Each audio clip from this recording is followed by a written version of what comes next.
How would America's heroes respond if Nazi Germany took over the world? We'll find out as we discuss freedom fighters.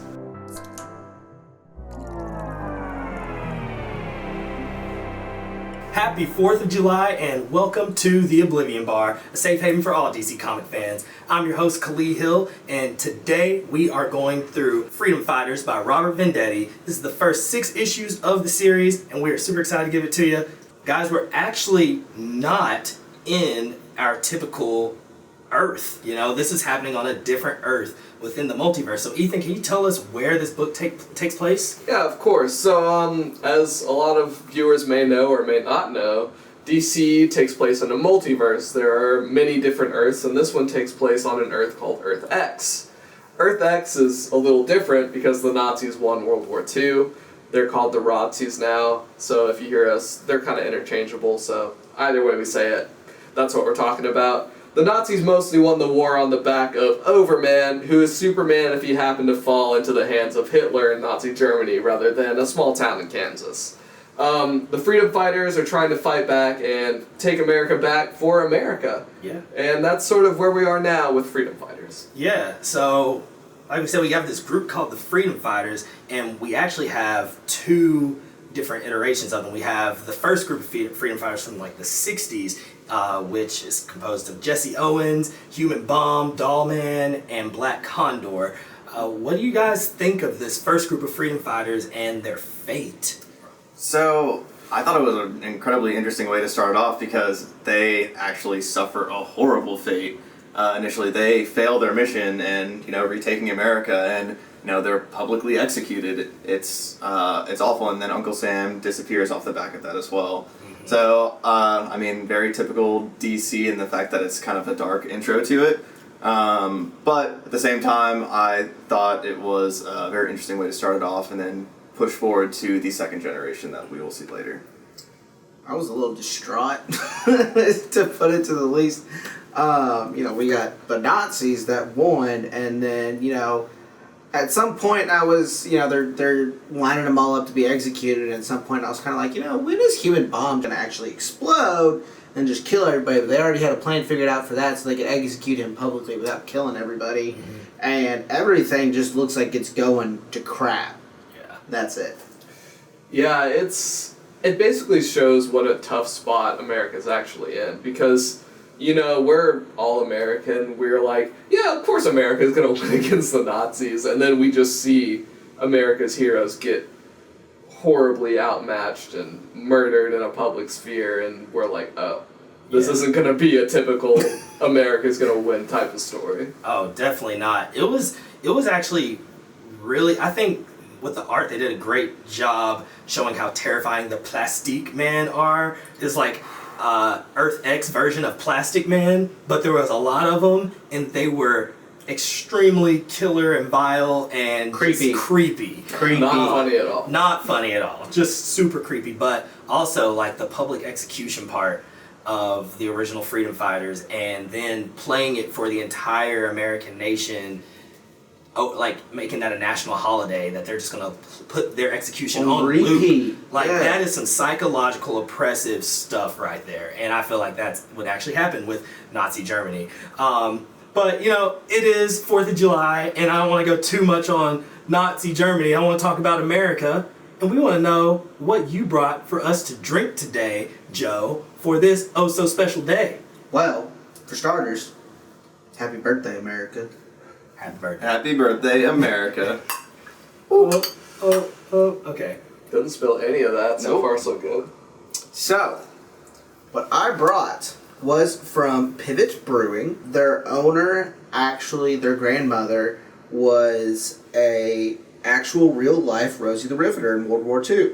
And so Pivot tries to strive and live off of that same spirit, but in a different way, and they want to attack the environmental challenges that we have. Mm-hmm. They want to try to save the earth, and their main goal is to become a carbon neutral facility. They've eliminated a lot of plastic. They use their fermentables, all of them, once they've been used from making their ciders, give them off to different farms, local farms, to feed all the animals and livestock.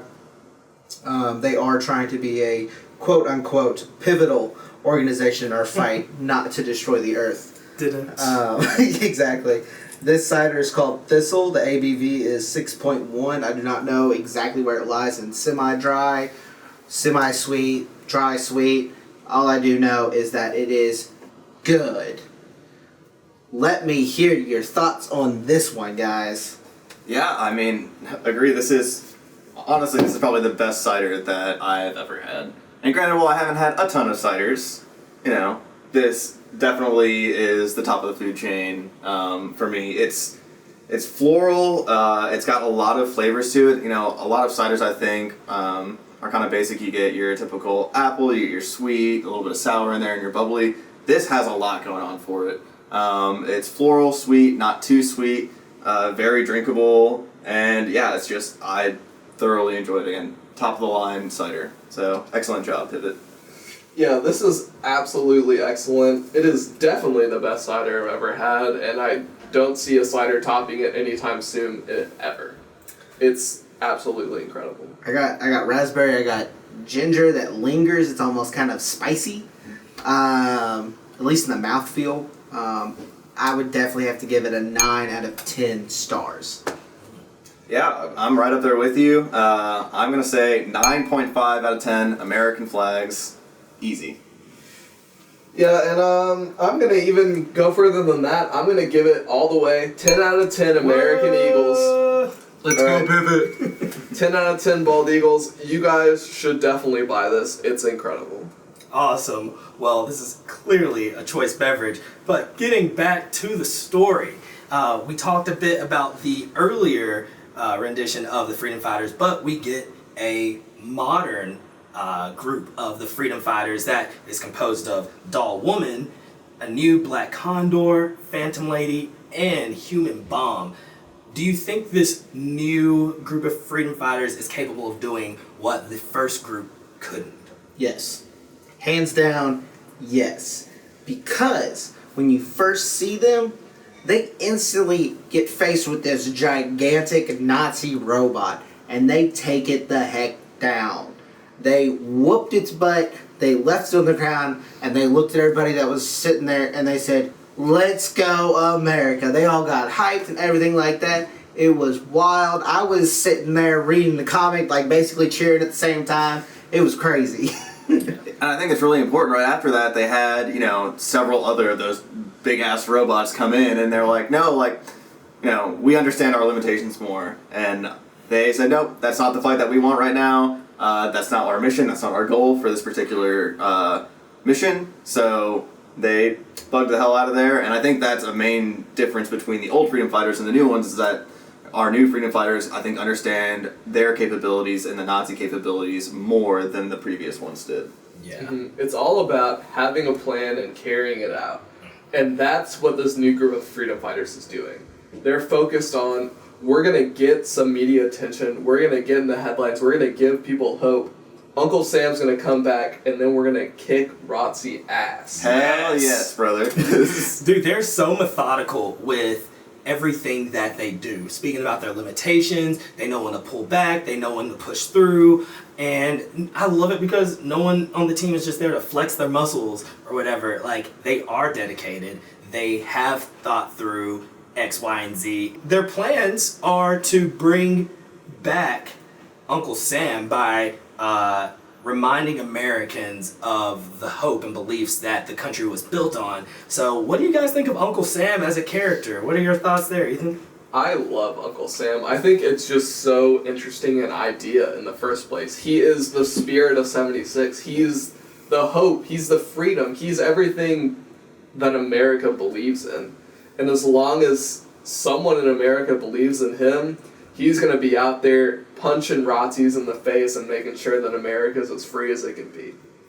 I mean, how could you not love Uncle Sam? How could you not love a man that walks up and punches Nazis in the face? I mean, totally agree. Like, how could you not love that?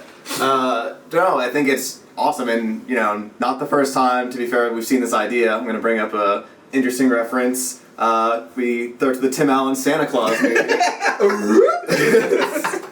I mean, that's the same idea. It's that he got his powers from people believing in the spirit of Christmas, and I think that's still an awesome way to personify the idea of American ideals, of freedom of speech, freedom to vote, freedom of media, and all that great stuff, is that he is the physical manifestation of everything that is America, and how could you not just love that, and how could it not just get your veins pumping with some good old-fashioned American patriotism right there? I think that's all we can say with that. I mean, Uncle Sam is the man. I mean, he represents America so well.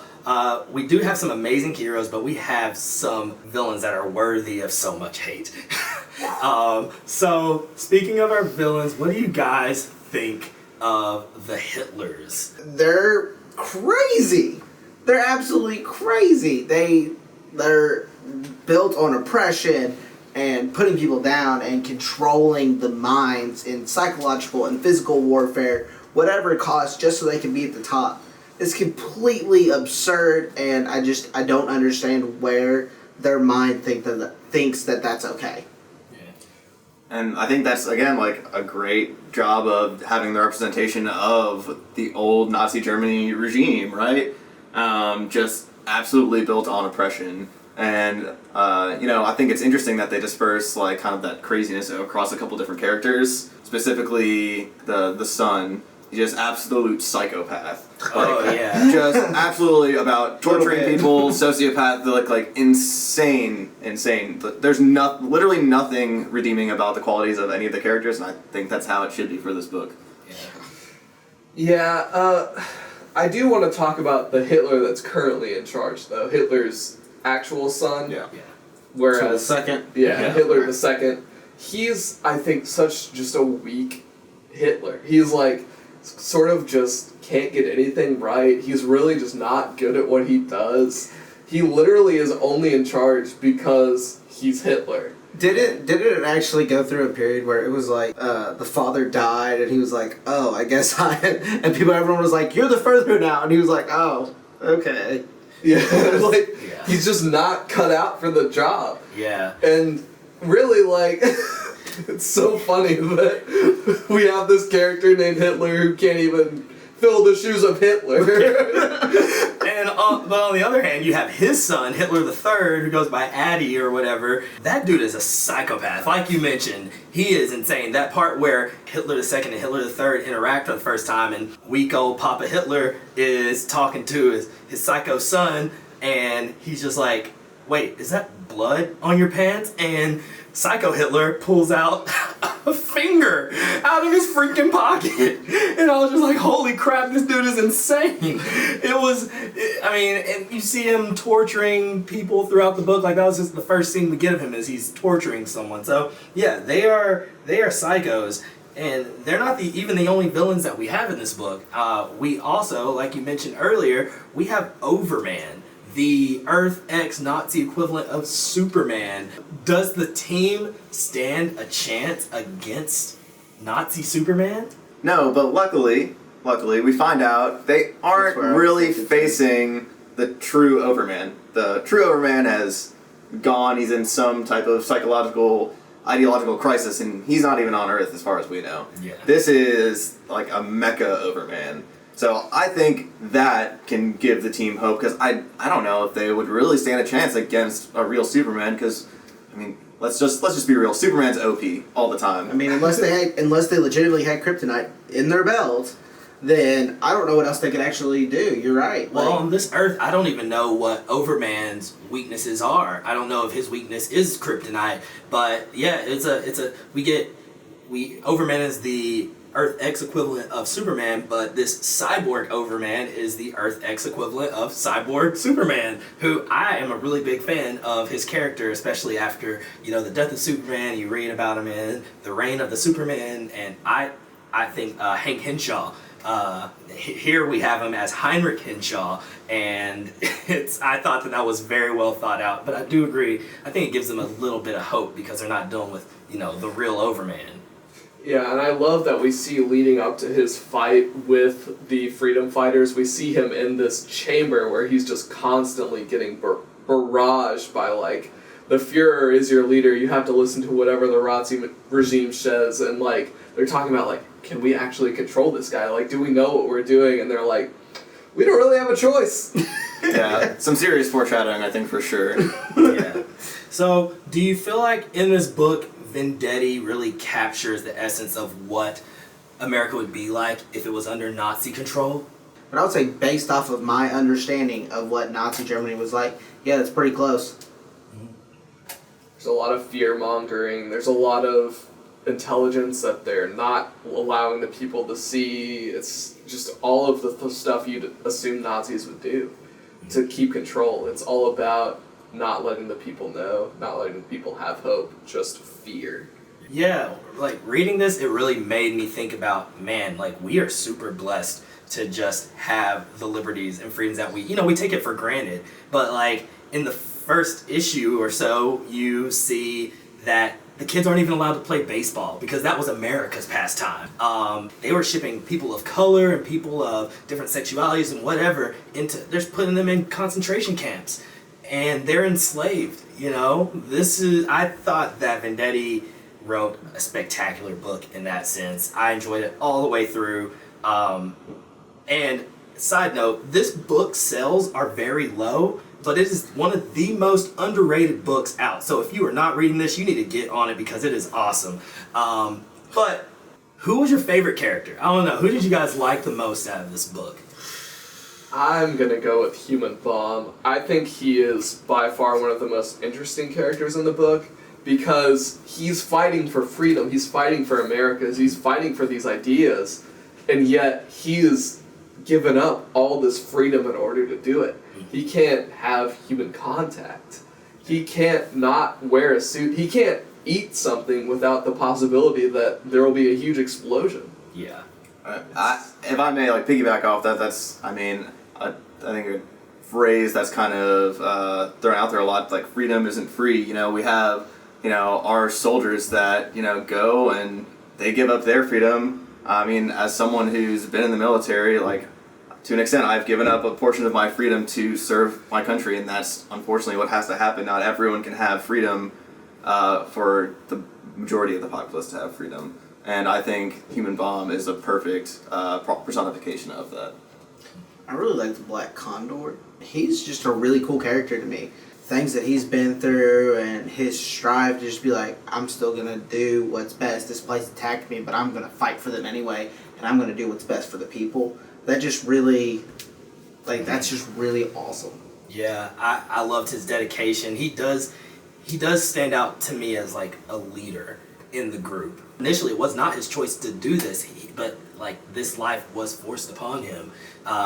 Also, I like Falcon from Marvel Comics, and I easily can see this being, a parallel to that. Same. Yes. Yeah.